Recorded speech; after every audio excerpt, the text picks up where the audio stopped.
right. I bought a GMT455. So it's a heavy duty GMT 400 truck. And they made them from like the early 90s till '02. And it is a 3500 HD, that's what they call it. Got these wacky door handles. It's got 10 lug wheels with a Dana 80. And there's like 2 gear ratios, 463 and 513, I think. And you get to listen to my AC running. Of course, this was a work truck, so it was treated like a work truck. I bought it. I was told it needed a motor, no key. No key. I got a title, but wasn't sure what was wrong with it when I first got it. I spent a bunch of time cleaning it and cleaning the outside, cleaning underneath. I finally got the key situation rectified, so that I can start it.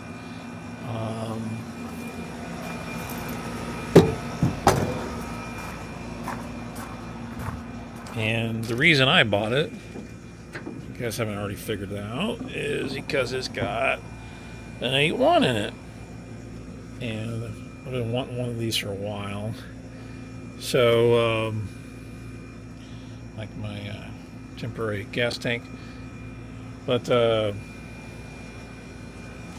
this was all butchered. I got this squared away. Of course, the ground is all effed up. But I, just cleaned it up.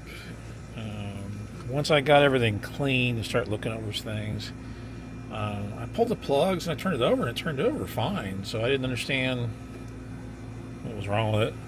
I drained the oil and I pulled the oil filter, and when I pulled the oil filter, I did see some metal flakes. Not too much, but I think I figured out why. After I cleaned everything, I was underneath looking at something. Not sure what. I think I was turning it over from underneath, and the oil cooler line was just dripping oil, just sitting here. And I was like, oh, okay. So they ran out of oil because of oil cooler lines. And then, of course, at some point, I don't know what the hell's going on here, but I don't know if they got oil cooler lines for a different year, different body style truck or something. I'm not sure. I'm going to pull this crap off and try to figure it out. But at the moment, I just pulled the fittings and plugged the holes for the oil cooler. I left the bypass in for now, just to get it to start. I think it's been sitting for 3 years. So the gas smells horrible. So I just bypassed that. I don't think the fuel pump even works, because when I had the relay in there and the fuel line was sitting there and nothing came out. So I'm sure it's the gas is rotten and the fuel pump's ruined. I'm curious to see if I can get a fuel pump for this thing. But anyways, I just rigged up fuel in return. I pulled the fuel pressure regulator hose off. That wasn't leaking. So all right, cool. This is actually the fuel pump setup for my engine run stand. So I just found some power in the fuse box and just pushed the ground in there, and I got the fire up, and it runs. It actually doesn't knock, but excuse me. When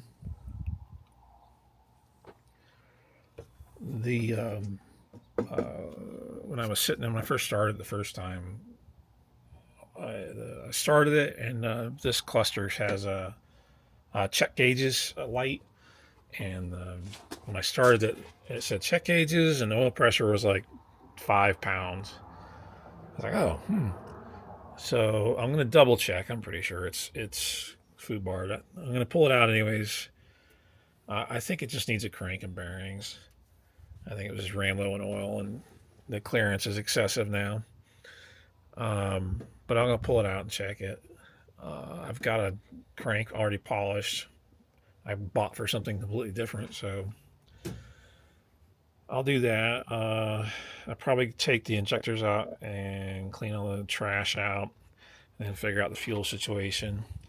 But other than that, these come with you get two options. It's either a diesel or this engine, an O1 and O2 only. The training fluid's red, which is a good thing. So it's got a 480E. You can also get MV4500 in this configuration. And that's pretty much it on that. These are the part of the reason I bought it was these are the accessories that everybody wants for swaps. I haven't decided what I'm going to do with this yet. I'm thinking I'm going to fix it, clean it up, try to get everything fixed, working. I already changed the grill. This is actually a grill I got off of a 2000. I tried selling it, and nobody bought it. But the grill that was on here was in much. I mean, it's not broke, but where did I put it? Do not know where it's at the moment. I moved it. Huh, that's strange. But, oh, there it is. Well, it's right past it. It's this, like it's been beat to crap, and then it's all textured. So I put the GMC one in. I think it looks a little better. And, of course, I towed it home. Oh, and then for those that don't know, so it's got straight axle and leaf springs in the front and honking mirrors and cab lights, and it's got a 12-foot bed. If I keep it, I will probably pull the transmission out of this and put it in here. I think it's about the only thing I'd like to have taller first for towing, and I may put a crew cab on it because I really want. That's kind of what I wanted. Was a crew cab, heavy duty tow vehicle. So I'll document the process. I'll get the motor out, and we'll take it apart together. Get it back together. I'll probably run it on the run stand first, just make sure everything's good, oil pressure's good. I am going to verify just to make sure. I'm going to pull the sending unit and put a mechanical gauge on and just verify the oil pressure is low. I'm pretty sure it is, but can't hurt to check. Trying to think of what else. I want to take a bunch of pictures too for it's like this goofy air assembly for these. I mean, it's got to be great for airflow, but it does use the big MAF. I thought it used the LS1 style with the separate IAT, but it uses the big MAF. But I kind of always wanted one of these. Yeah, I finally got one. It was in my price range, so I was happy with that. But I'll document everything and try to get some better pictures and go from there.